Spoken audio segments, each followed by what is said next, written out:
তোমাদের ডকুমেন্টস গুলো দেখি।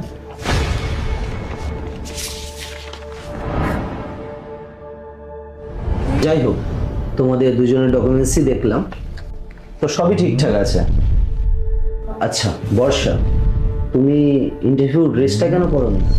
আসলে স্যার আমি মনে করি চাকরিটা পাওয়ার জন্য নিজের যোগ্যতাটাই যথেষ্ট, ড্রেস আপটা নয়। প্লিজ স্যার, আমি রুলসটা ফলো করিনি বলে আমাকে প্লিজ চাকরিটা থেকে বের করবেন না, আমার চাকরিটা খুবই প্রয়োজন। ঠিক আছে। আচ্ছা রাইট, তোমার কোনো প্রবলেম হয়নি তো ড্রেসটা পরতে? এত বড় একটা কোম্পানিতে চান্স পেতে গেলে রুলস তো ফলো করতেই হয়।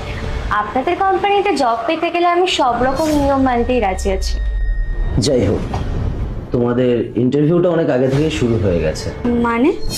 মানে যখন তোমরা ফার্স্ট টাইম অফিসে এলে তারপর থেকে তোমাদের ইন্টারভিউ স্টার্ট হয়ে গেছে। আমরা তো দুজনের মধ্যে থেকে একজনকেই সিলেকশন করব, Miss Rai. Yes sir. Sorry, আমরা আপনাকে জবটা দিতে পারলাম না। But why sir? আপনারা যে রুলস দিয়েছেন সব রুলসই তো আমি ফলো করেছি, তাহলে জবটা আমি কেন পাবো না? আর এই জবটা তো আমারই পাওয়ার কথা, আমার মার্কস ভালো, আমি রুলস ফলো করেছি। একটা চাকরি পাওয়ার জন্য না নিজের যোগ্যতাটাই বড়, ড্রেসটা ম্যাটার করে না। আমরা শুধু ড্রেসটা প্রোভাইড করেছিলাম তোমাদের পরীক্ষা নেওয়ার জন্য। আজ তুমি সাধারণ আমাদের কোম্পানির ম্যানেজারের কথায় একটা ড্রেস চেঞ্জ করে নিলে। বিগত দিনে তো বিভিন্ন রকম ক্লায়েন্ট তোমার কাছ থেকে নানা রকম সুযোগও নিতে পারে, তাতে আমার কোম্পানিরও অনেক ক্ষতি হতে পারে। তোমার পাশেই দেখো আরেকটা মেয়ে বসে রয়েছে, সে তার যোগ্যতার উপর নির্ভর করে এখানে কাজটার জন্য এসছে, সে নিজেকে বিক্রি করেনি।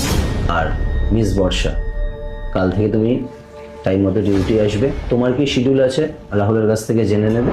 Thank you sir, thank you so much. All the best, মন দিয়ে কাজ করো, কোম্পানিকে এগিয়ে নিয়ে যাও। Okay sir.